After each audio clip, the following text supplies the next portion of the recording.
Good afternoon, everybody. I'm David Mattis. I'm the Executive Director of the Southwestern Association of Episcopal Schools. And I'm joined today by our Director of Professional Development, Mary Catherine Duffy. Mary Catherine, good afternoon. Good afternoon, everyone. So glad you're here. Well, welcome. And I just would like to address a couple of housekeeping items. If you're a member of SAES, a recording of this will be available in our webinar library. Also, if you're a member, a copy of the slides will be available in the document library. That's the password protected part of the slide. So if you need help with accessing that, if you'll just contact the office, either give Pat Blevins a call or use the contact us tab on the website, and we'll make sure you have access to that.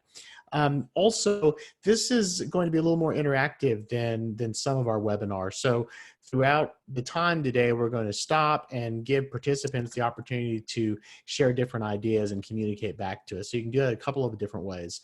I mentioned the raise your hand function. If you raise your hand, we've got the ability to turn your microphone on so you can actually talk to us and do it that way. Also, you can use the Q&A box. You'll see a Q&A box at the bottom of your screen, one of the buttons. As questions pop up, feel free to use that Q&A function to type in questions to us, to communicate to us. Anything that you need, let us know if you'd like some clarification on that. So I think that's it for now. Let's go ahead and take the Q&A box for a test. If you'll enter the city that you are joining us from, that will let us know that everyone is using the Q&A box. Fantastic, and all those cities are coming in. Austin, Houston, Waco is with us. San Antonio, Uvalde, fantastic. All those cities are coming in. So thank you so much. So please feel free to use that Q&A function throughout our time together, and we'll make sure that all your questions get answered. And again, as a reminder, a copy of this webinar will be in the webinar library on the website, and a copy of the slides will be available in the document library as well. And with that, I'm going to turn it over to Mary Catherine. Well, hi, everyone. Sorry about that. I'm having a little bit of sketchy internet today, so we've got some homeschooling going on here as well. So I'm just if I slow down, I apologize. This is the nature of the game this day in the light of the world where we're all Zooming and being on internet. So just want to start out by saying that this webinar is really going to be designed to be collaborative. And we, again, as David said, we want you to use all of the functions because we're going to be trying to get lots of ideas from everyone. And so as we walk into re-enrollment and marketing in light of COVID-19, I want you to be thinking about viewing marketing in a different way. And in schools right now, we're going to have to look at this in a different way. So let's just start out and look at the agenda. We're going to be focusing today on a couple of areas. The first area is going to be a focus on current families and the prospective families that we have not yet reached. In a situation where we were originally going to be in school, we will have just finished re-enrollment season, and now we're going into a continued marketing of our school to families that haven't quite yet seen us. Normally that would be a flowing process where we were back in February and March, we were re-enrolling current families and we were working with people who had applied.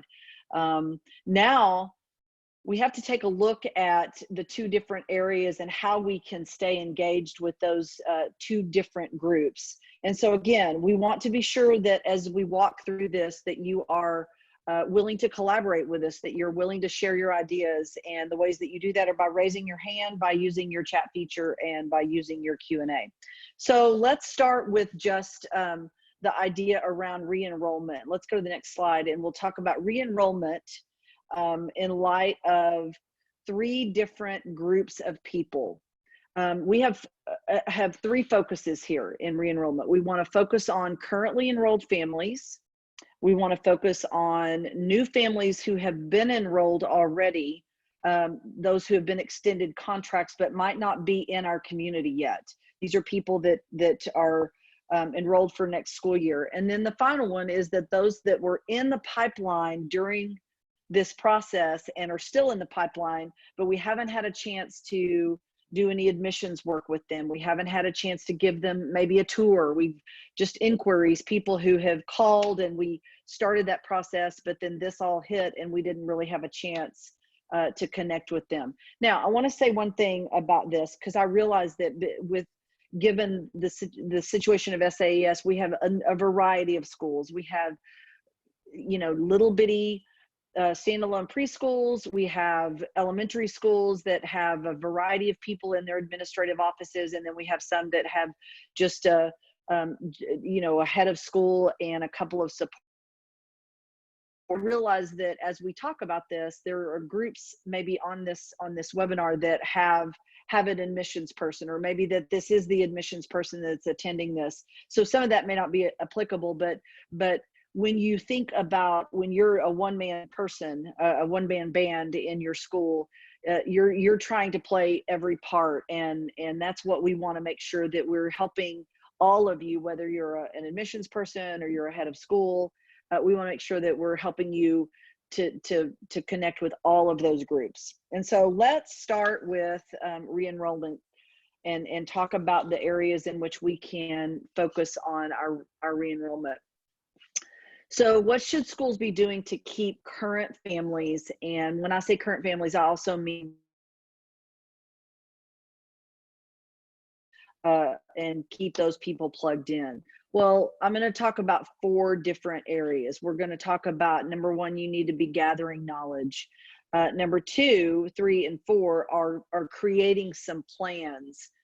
The first would be creating an engagement plan for current and newly contracted families, creating a new admissions plan for inquiries, because this looks different, and then creating a parent education plan for academics. It's clear that we are in uncharted waters here. Everyone feels that. We've had several Zoom calls. We've had lots of webinars.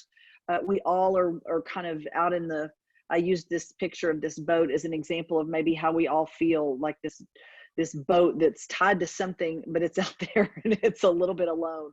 And we all feel that way a little bit. And so we need to be thinking about creating new plans. Some of us already had plans. This is how we do it when we're in school, but now we have to look at it differently. Can control. The first thing that we can control is gathering knowledge. There are lots and lots of questions. We have seen lots of questions on our SAES discussion board. We've had lots of questions with our conferences and our Zoom calls with heads about what do we need to be paying attention to. Part of what is a challenge here is that many of our schools have been so focused on distance learning and creating a new system of learning that we maybe have put on the back burner what our admissions processes look like, or what we're doing with our admissions policies or re-enrollment. So these are some of the questions that I was thinking about that we should be asking. First of all, we need to go back to and reassess what normally we're doing that in February and early March, but we always have, even when we're in school, we always have people who have not re-enrolled yet, not sent back their contracts. So who of our current families has re-enrolled and who is still outstanding? Number 2, how will we get those current family contracts returned? Will we make phone calls? What will we be doing to try to get those people that have already been extended a contract, those current families, how will we get them to return their contracts now? Number 3, who of our new contracts, those who have received contracts, who of those people have still not returned their contracts, and how do we close the loop on that? So when I was a head of school, we would send out contracts to our new families probably the first part of March, and we would give them 2 weeks to return that with their deposit. Well, okay, that is completely out of whack when we went to spring break thinking we'd be back and we didn't come back. And so we need to figure out who's still outstanding, how do we close the loop on those families, And then number 4 is a big question, and it's a question that we're all thinking, I think, who might change their mind given this pandemic? Who might, which families that were currently that we're waiting on them to turn their re-enrollment contract back, and they just hadn't gotten to it yet, and now things have changed. What about our new families and those families that have said, yeah, we're committed, and now that may have changed? So those are questions we need to ask. Number 5, these are some questions that have come up regarding admissions that we need to think about. I don't know that we have answers to them today, but it would be a good thing for us to kind of throw around as we share and collaborate. What are our policies for refunds? These are board conversations, but what are our policies for tuition payments that might be due in May or June? Some schools are starting tuition payments for the next year in May or June. What are we going to do about that? Are we going to extend admissions deadlines? These are deadlines that we normally are pretty hard and fast, but are we going to extend those? What about virtual admissions testing? We're going to talk about that in just a minute, but how do we do that? What does that look like? Do we need to consider increasing the financial aid? That's going to be, again, that's a board conversation. Those are high up conversations, but the reality is that financial aid may become a pretty big part of our admissions process. And how are we Catherine, one of the communicating? things I'm recommending that schools do, particularly in connection with financial aid, is to take a little bit of time to look at what your financial aid position looked like in 2008, 2009, 2010. So that's not exactly a parallel to this situation, but that's a place to start. So when we went through the last recession, what did your position look like with regard to financial aid? Were you affected? Were you not affected? That's a place to start if you're just not sure how to get your arms around whether or not to consider increasing financial aid. Yeah, that's a great point. And it's definitely a starting point. And then number 8, how are we communicating with our families in the pipeline? These are people that have inquired. Maybe they're in one part of the admissions process. Maybe they're in the beginning. Maybe they're kind of in the middle of it. How are we communicating with them so that we don't lose them? We don't want to lose. We want to control what we can control, and we don't want to lose the people that have contacted us that we're interested. So I'm running a little bit. I have a little bit of a time lapse, David. So just know that I'm going to probably say, let's move to the next slide. Excuse me. So our next thing is to, after we've asked our questions and gathered knowledge, we want to create a plan for external engagement to our current families and to those who have contracted. So I have really seen some really cool stuff that people are doing on social media. I know that all of you are working hard to reach out to your families and to communicate regularly about a variety of things, not just about the distance learning, but about just keeping in touch with your families. I know that that's probably been, from what I have talked with some of my colleagues and current head of school, the things that they're most sad about is they miss their families and they miss their students. And so this reaching out to the community regularly and creating a plan for that, I think is important. I think that it's really important. The reason I say create a plan is because it's easy. I don't know about y'all, and I work from home, and it still feels a little bit like I need to have a plan every single day. And so if you can create some sort of regular communication plan, administrative plan that you're communicating to the community and to the teachers, creating plans to communicate to parents and students, and creating that in a way that you're getting that regular communication. I think that's really critical. Including the reaching out to the families who've signed contracts. They're part of your family now. And even in a normal school environment, as we begin to have new families come into the fold, we would always reach out to those new families and include them in spring events, whether it's fundraising events or it was end of the year things. We wanted our families that had contracted for the next school year to be a part of it. And I think this is a unique opportunity for you to keep those families by reaching out and saying, hey, you're part of our family now. And so anything you're doing that's communicating would be great. And again, you're gonna have to look at this specifically for your school. But if you have families who have contracted or got elements of your current distance learning program, that you can invite them to participate in. So I'm thinking chapel services, any Right. of those kinds of things. Those would be some specific, tangible things that you may consider inviting families that will be with you in the fall to participate in with you now. And again, that can get a little complicated, but something to think about when we're trying to figure out how do we keep these new families engaged, knowing that we may not be able to do the in-person type events that we normally do to welcome families into the community. Right, right. Okay, so let's talk about some other ways that we've seen engagement. And I mean, again, everybody's being so creative and doing such a great job. Again, we talked about the little bit about the virtual chapel. We've seen a lot of virtual chapel. We've seen some people are doing it once a week. Some people are doing it every day. Some people are doing it, on their regular chapel schedule. I have loved watching heads of schools and priests that are there doing chapel together, even when there's nobody in the church. And so that's I think that virtual chapel could not be more important right now. That chapel is so much what makes us different. And so the more you can do that, and the more you can invite people into that to share in that, I think the better off you're going to be. We're also seeing a lot of daily social media posts, videos and pics of the Zoom meetings that teachers are having with their students. I've seen several challenges where somebody, we're going to do a challenge as a school, whether it's activity challenges, PE, whatever.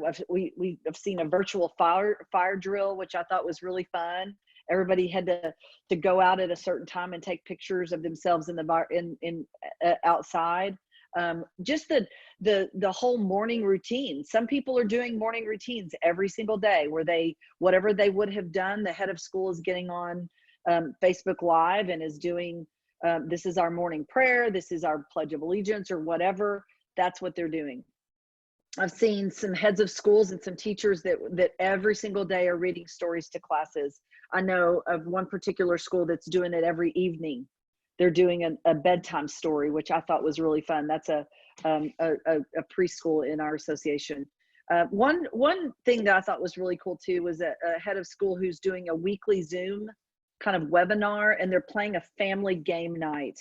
And I'm not sure what the platform is of that, but I know that there are a number of platforms that you can do. In fact, I did this with my family, where we played a game on it's Kahoot. That's right. Melissa Patterson. Thank you, Melissa. It's on Kahoot that they did this platform, this family game night. We also did something on Jackbox, which is through Zoom as well. I'm not sure that you could do a whole class on Jackbox, but you might be able to. But anything that you can do where the head of school goes in and is gathering the community and everybody's being a participant in it. I just love that. I think that's really fun. Kahoot's a lot of fun. St. George in San Antonio is using that for their game night, and they're being very intentional about having these trivia nights and certain questions. Only you write the question, so that's something that really only the third graders would know or the kindergartners would know, and so you make sure they're different questions for all the different classes to participate in. So, that obviously will look very different depending on the ages that you're working with, but that's another example of trying to keep the community engaged during a difficult time. Right. And I think this also helps, and we'll speak to this later when we talk about academics, but I think that all of this helps parents feel a value add for what they're paying for. And so as we continue, let's talk about birthday visits. So we have St. George, I think, has told us that they were going and putting birthday banners in kids in the kids' front yard and singing to them. During virtual chapel, people have been calling out birthdays for kids who would normally go up for their birthday blessing. I love that. And again, inviting new families into the community. There's ways to have these new families be involved in these things, and I think that's a great idea.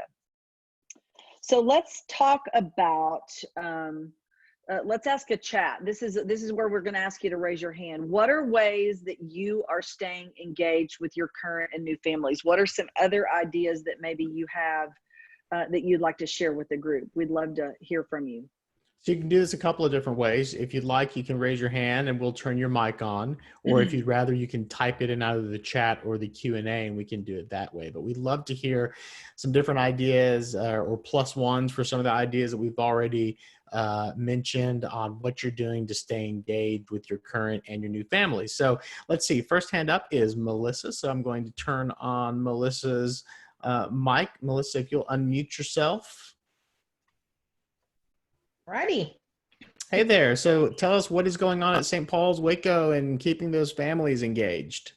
Well, we are doing some of the things that you've said, but one in particular is we start every day with our town hall.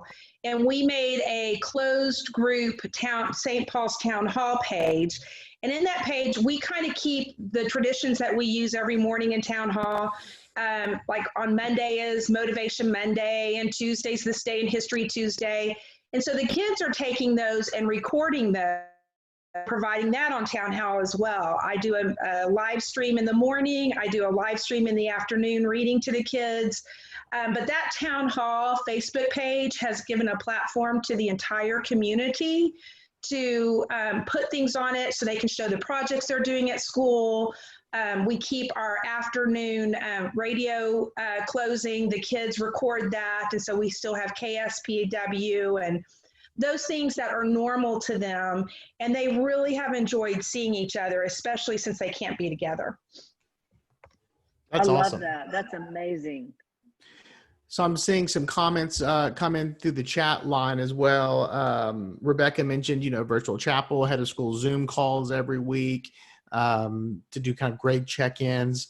Paige, who's a chaplain at All Saints in Lubbock, she mentioned that as a chaplain, she's sending each birthday child their blessing and a birthday penny and a mailed card, as well as doing Facebook Live. And so Stephanie has started a educational YouTube page for chapel and story time, then a separate fun YouTube chapel for kids to share their own videos of what they're doing at home. And then another comment, birthdays are getting grade level birthday parades. Oh, that sounds like fun. Okay. Paige, can I put you on the spot? I'm going to see if I can put Paige on the spot. I want to hear about the parades. About that. That sounds like a lot of fun. Okay. Can you hear me? We can. Yeah. Okay, great. Actually, our grade level moms have been the great shepherds of this, and they reach out to everybody in the grade. I gave each of them the birthdays of all their children in their grade level, and everybody's got a handful of birthdays this spring, and so they're just meeting, all staying in their own cars, but decorating their cars, meeting at a parking lot nearby that person's house, and arrange it. Sometimes it's a surprise, sometimes it's not, but arrange it with the family that the child comes out and everybody honks their horns and drives by with, balloons and signs and says happy birthday and they love them and stuff like that. So it's been really so fun. Cute. Mm-hmm.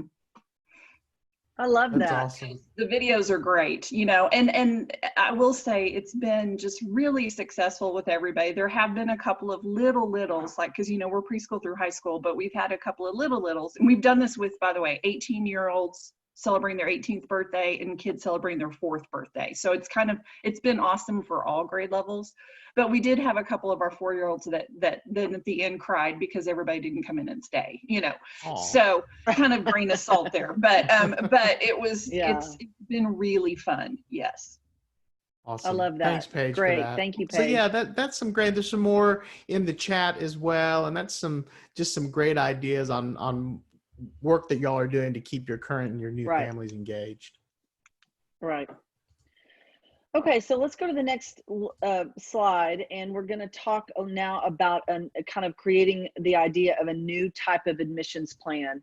And again, our goals are to stay connected to those that were in the pipeline before this all began. We need to think of a plan for virtual admissions testing. We need to consider how we might do virtual tours, and then how we might have regular connection with our inquiries. So let's talk a little bit about staying connected. And I'll let you go to the, I want to know, have you, has anybody here done we're going to do a poll. This is a poll now, not a chat. Have you created a virtual tour? We're going to give you just a minute to vote. Have you created any type of virtual tour? Tell us a little bit about what you mean by that. You're talking about some kind of Well, tour yeah, that you like- would do like- online on the website, something like that. Correct. Like when if somebody wants to take a tour of the school and we know we can't give them a tour, what are you going to do? I know that there's a couple of schools that have done actual videos of a tour of the school, so that's kind of what I'm looking for. So we'll leave it open for about another 5 seconds. Just let us know if you've done, if you're doing a virtual tour, have one ready to go or not quite. And we'll see what everyone is saying about that.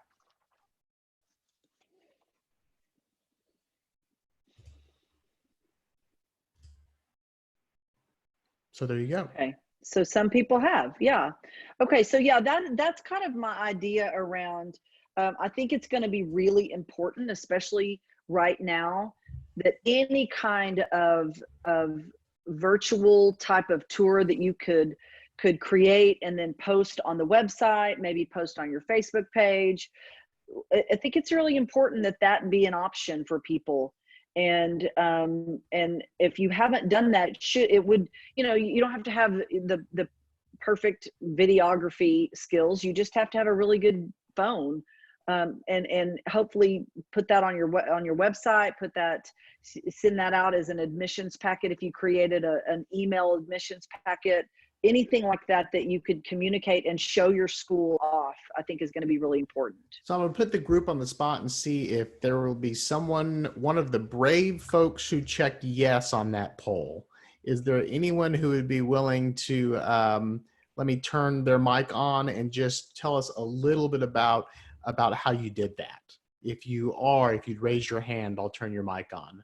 Sorry to put people on the spot, but we've got some questions from folks that would love to hear, how do you do that? And if we have some folks that are willing to share that, I'd love to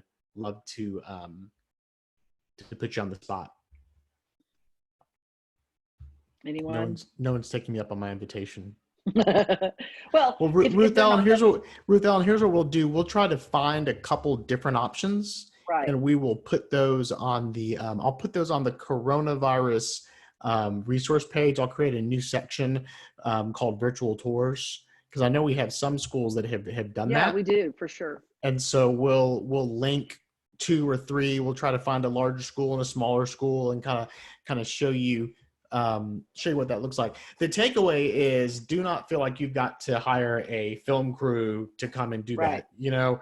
If you want to, that's fine, but it can be something as simple as, like Mary Catherine said, using your phone to just kind of show some of the key areas while you narrate or some other faculty members narrate, show some classrooms. But we'll put some examples on the resource page. You can see what that looks like. Yeah. Let's go to the next slide. And one other thing about that virtual tour, if I were in that situation, what I would do is I would grab a friend, grab somebody that I can stay 10 feet away from, and just have them walk around the school with me and let me do as if I was giving someone a tour in person. That's how I would do it. So let's now talk about parent education plan for academics, because I think this is going to be, as we enter this idea of distance learning, which we're all doing, we need to ensure that we're educating our parents and our current, not only our current parents, but our families that are going to be coming in next year. We need to educate them on what our academics look like in terms of distance learning. And we want to ensure that the school community sees that there is, the academics are happening.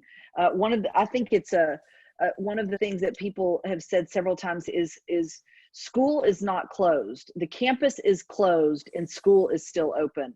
And I think that that's really critical, that you think through how do we win the internal marketing game? How do we ensure that our families see the value of what we're doing, that we stay engaged with our students? We talked a little bit about how we engage with them emotionally and socially, but how are we engaging with them to make sure that they know that we value the academics side of our mission? And because they're two sides of the same coin, and they're both really important. One of the things that I think is really important, this is going to be tricky, but the idea of a parent survey, I know that there could be some about that, because the reality is that we don't really know what we're doing. None of us, we're set up for distance learning, and we're learning as we go.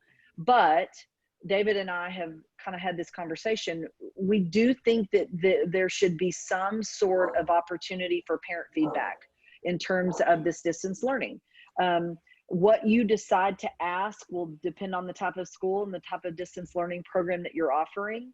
I don't think that that's going to be a one-size-fits-all type of survey. I think that you would create that survey and in light of asking what it is you want to know. How are we doing? Are we communicating with you properly? Do you have what you need? I just think that the idea of a parent survey feels a little bit risky because of the times that we're in. There's a lot of stress. There's a lot of people that are having to work and school their children at home. And that's challenging. And that can given a parent survey, that can give opportunity for people to maybe be frustrated. But I do think there's value in that feedback. I also think that that as we think about the parent education plan, that we ask some questions like I was talking to another head of school recently who said that one of the ways that they tried to help their parents in terms of academic support was they checked out desks. I don't know if other people have done this, but this particular school actually checked out a desk and a chair to any parent that needed to set that up at home and maybe didn't have the stuff to do it. They let them take a desk home.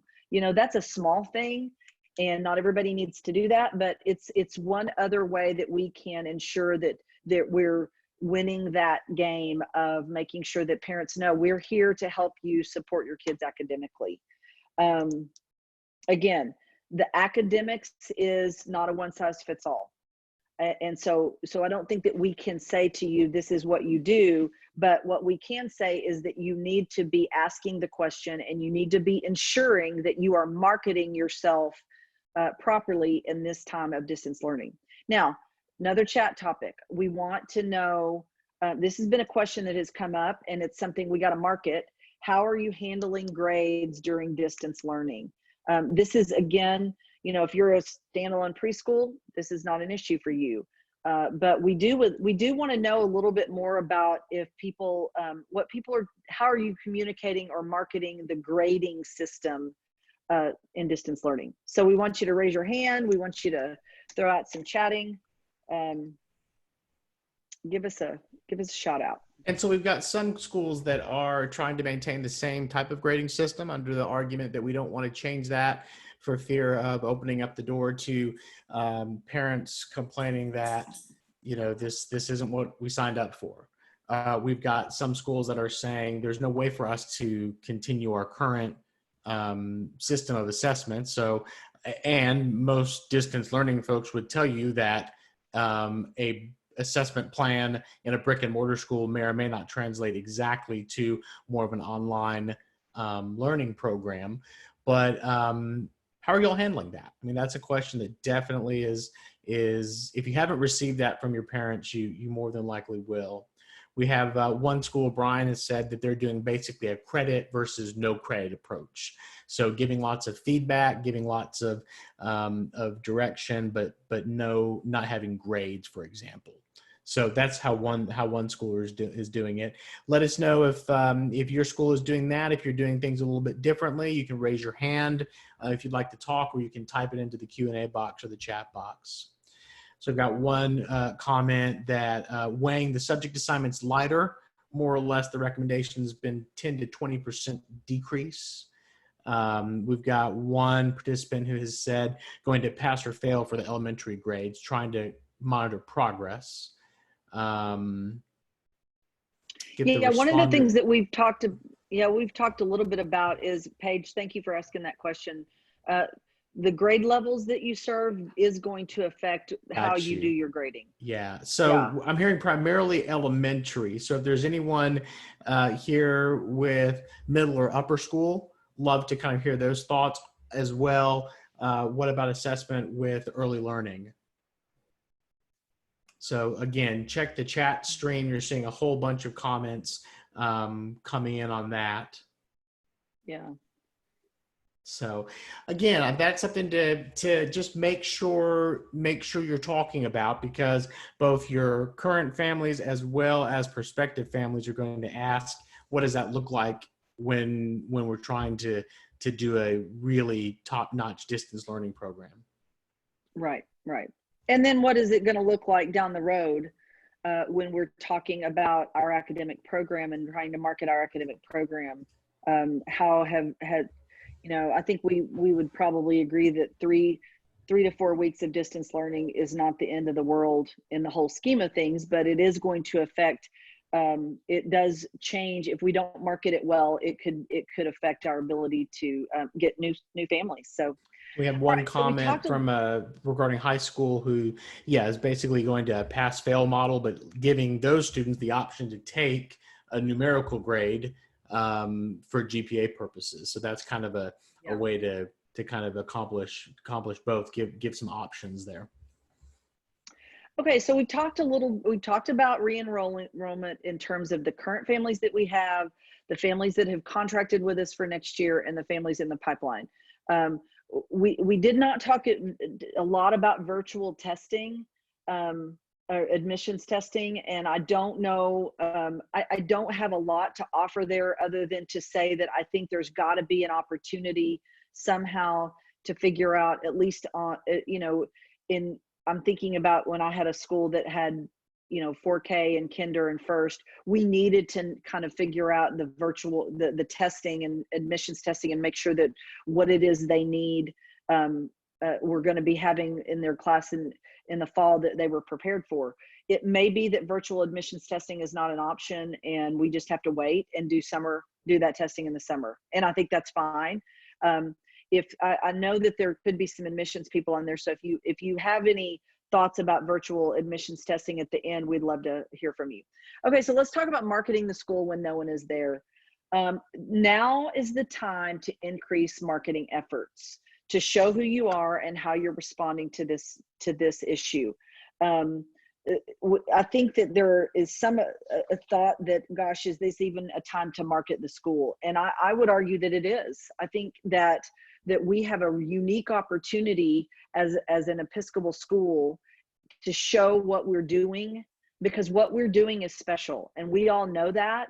But now now more than ever, people want to feel part of a community and feel part of something. They want to feel they belong. And that is what I think we do the very best.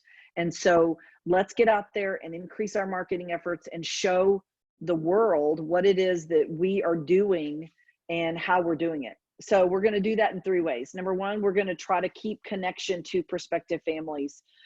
Again, if you are a school that has an admissions department or an admissions officer, or then that's probably their full-time job, and that's what they do, and it's easy. But if you're not a school that has that and you're in charge of the admissions process, then I would argue that you need to be thinking about, in part of your day, yes, we need to be thinking about distance learning and making sure our current families are happy, but we also need to be paying attention to prospective families, because people are still out there and they're still looking, and so we want to connect to them. We want to use social media for that, and we want to rethink that what are the marketing things that we were doing, rethink them in light of this crisis. So let's go to the next slide and let's talk about how we want to define ourselves, how we want to connect. In a normal, I say normal because this is not a normal time. In a normal time, we would be connecting with our prospective families. We would be touring. We would be talking about all kinds of things. We talk about the portrait of a graduate. What does the graduate of St. Swithin's look like? What when you leave this school, what is it that what are the skills and the social and emotional attributes do you have? And so I think that we continue to sell the idea to our prospective families of what the portrait of a graduate of our school looks like. I think that that's always a great way to connect families to what it is we do through a portrait of a graduate. Another idea is to start a school blog. I'm not suggesting that we're all sitting around eating bonbons, but we do have some time. A lot of us are stuck at home, and we have teachers stuck at home, and we have families that are reading things. What a great idea to offer your school community a blog. You could get teachers to post on it. You could get parents who might be specialists in certain areas, board members, of course, the head of school. Just something where you can connect people, and then you can send that blog out into the world and see that people can see what it is you're doing and what your community looks like. Another idea was highlight what makes your school special. I had this thought, I got to give credit. It was actually my husband's idea, and I got to give him credit where credit is due. We were talking a little bit about what makes our schools different. And I was talking about how important, if you had a school nurse, that is really an interesting, right now was what a great thing to have when you have a school nurse. And in this day and age, and especially in light of this pandemic, where at least our school nurse did a really good job of paying attention in our school to who was sick and what was happening. And I think something like that, where you have a school nurse, that you could write an article about, hey, St. Swithin's values the health of our community, and that's why we invest in a school nurse or whatever. Now, that's not to say that those of you who don't have a school nurse should have one. I'm just using that as an example of how you might highlight a part of your school that is special, that might connect to prospective families. And then the final bullet point that I think is really important, and this is something that we always did in the spring, and I'm sure that everyone does this, the celebration of the academic success of your alumni.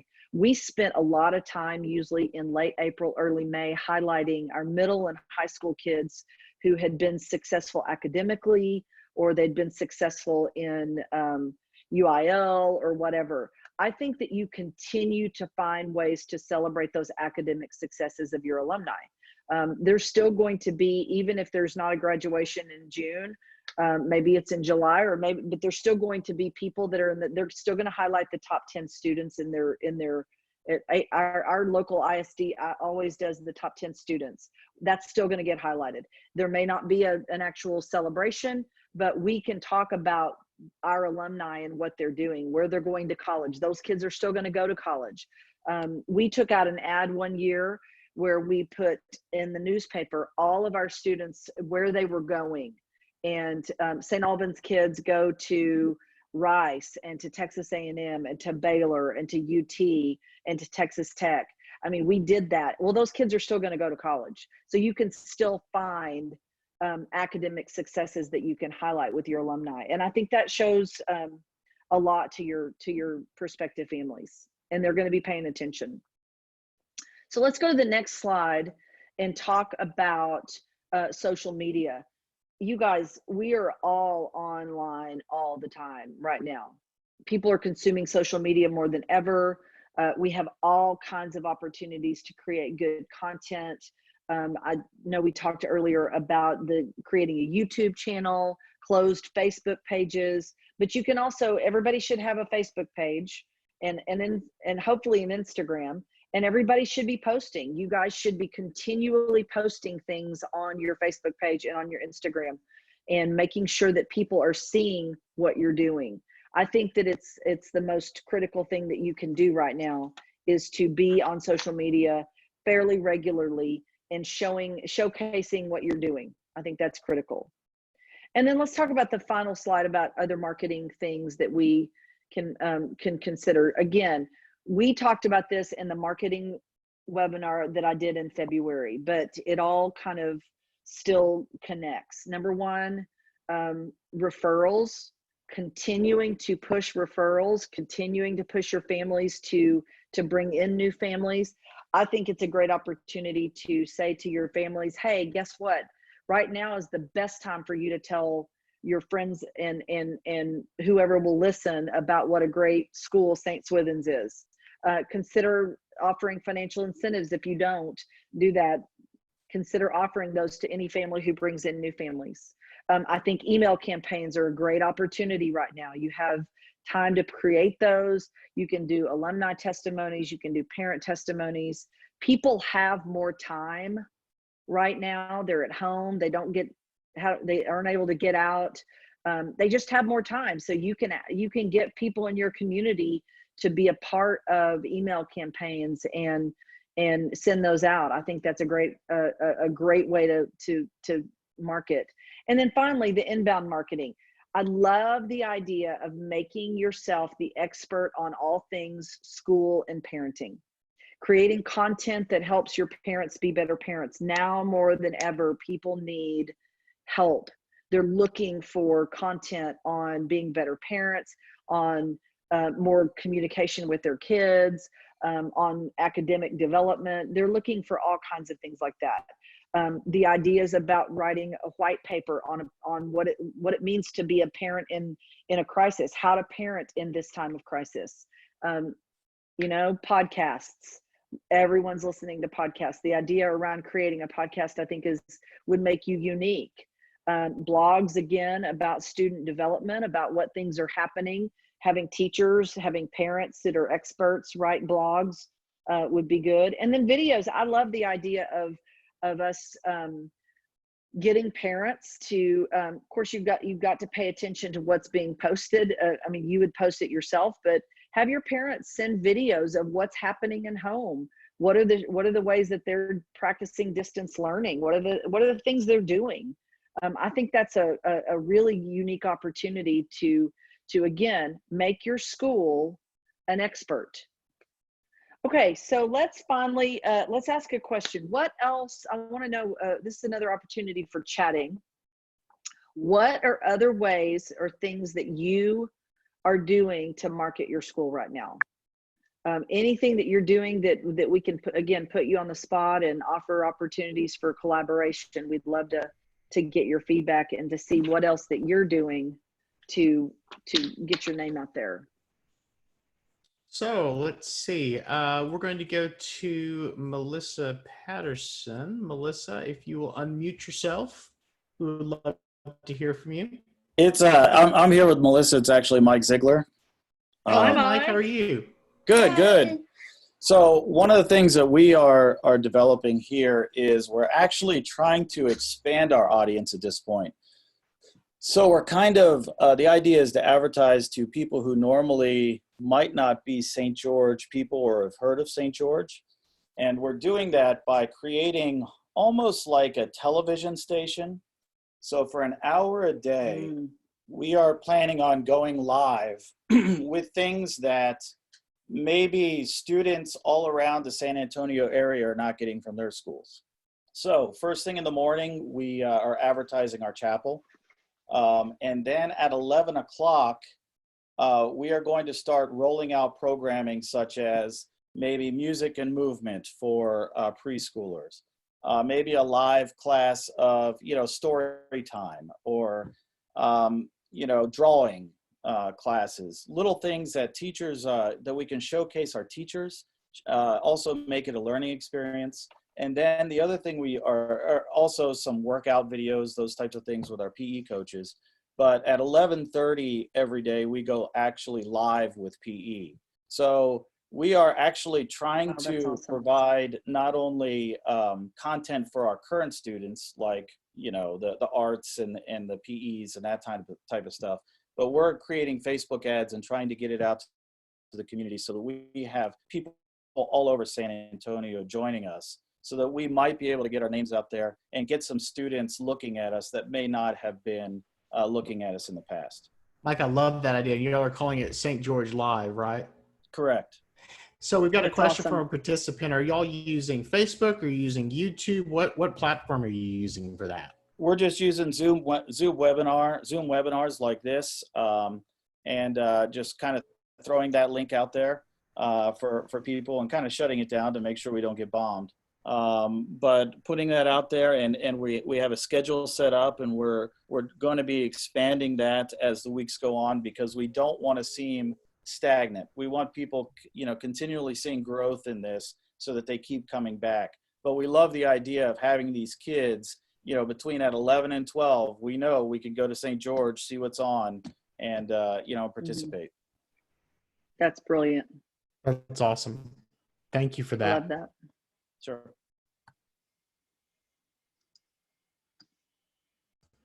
So what else? Are there any other, ideas that you'd like to share? Any other marketing tricks that you're using? If so, you can type them into the chat line, or you can raise your hand as well.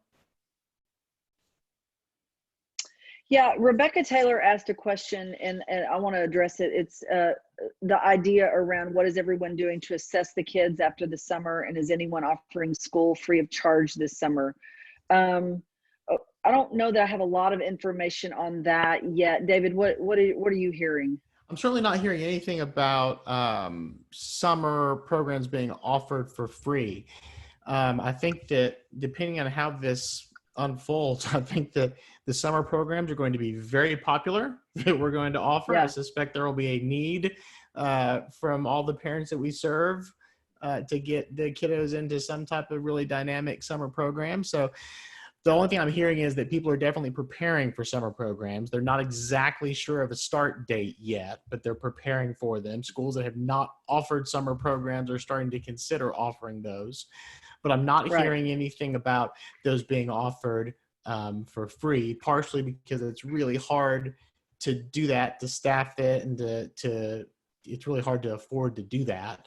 But I haven't heard anything about that yet, other than I think this has the potential to be a very, very full, busy summer for our programs with summer offerings. What about you, Mary Catherine? Well, I would just say that I think it's in light of our marketing idea, I think the idea of a summer program, a dynamic summer program, is a real marketing opportunity. To again, the 50,000 feet goal here for marketing is to do what Mike just talked about: get our name out there, let people see the cool stuff we're doing. Let people see that we are constantly engaged and thinking and creating, that we're not stagnant. It's really important. And the idea of a summer program, I think people are going to be really excited about any kind of summer program where their kids can go and do, since they've been at home. So just had a question from Paige. Do you think that there will be summer programs, meaning the restrictions will be lifted? Well, that's the big question. Yeah. We're certainly hoping, depending on what projections you're seeing. Short answer, I don't know. I think that June is probably unlikely, at least the start of June. I think the idea of middle of June into July, I don't think that's overly optimistic to think that you'd be able to put together a summer program. So for schools that have historically done a 2 or 3 week summer program, I think you absolutely will have the opportunity. For schools that do a full 12-week summer program, I don't know about that. I don't know if the idea of, as soon as whatever that looked like finishes, are you going to be able to launch into the summer program first week of June? I don't know. But yeah, I don't think that this is going to go on the entire summer. I guess I don't know that. We'll have to see. But I would say I don't think it's overly optimistic to start planning for some type of summer program. What do you think, Mary Catherine? No, I think you should plan for it no matter what. I do. I think it's going to be an opportunity to keep people connected and engaged, and I think that parents are going to need it and want it, and I think they're going to go wherever there's an opportunity. So all you can do is plan for it and then have them set. It doesn't work, but better to plan have it not pan out than to be behind the 8 ball and other people are creating opportunities for dynamic summer programs and you've missed the boat. So I would plan. We've had a participant ask, has anyone canceled their summer program? So her school runs popular camps all summer, but they're concerned that they may have to call them off. So of the participants that are online, if you have made a decision to cancel your summer program, we'd love to hear that, just so the participants can have a feel for what, if any, decisions have been made about that. I'm not seeing anything come through on the chat stream yet, or if anyone wants to raise their hand and kind of explain their thinking on that. We've had one. So Lubbock is saying they haven't announced them yet, but they're still considering it. So I think they're in the wait and see piece. So yeah, I mean, I haven't heard a ton about that yet. I think that those are conversations that people are really trying to get their arms around now. And it really is a day-to-day basis on when this peak is going to occur. Right. Because we're, some sources are saying that the peak may occur a little bit earlier than we thought. So it's a little bit of a live question, but I think my takeaway from this would be, if you haven't considered a summer program, think about what a short one may look like.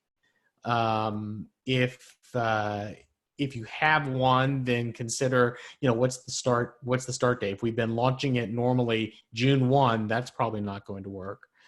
Where we've got one participant, Melissa's saying, I'm hoping not only to have summer programs, but to increase them. Yeah, I mean, I think this is a huge opportunity. I think that once we get past, in Fort Worth, where I am, I think everything is basically closed until the middle of April.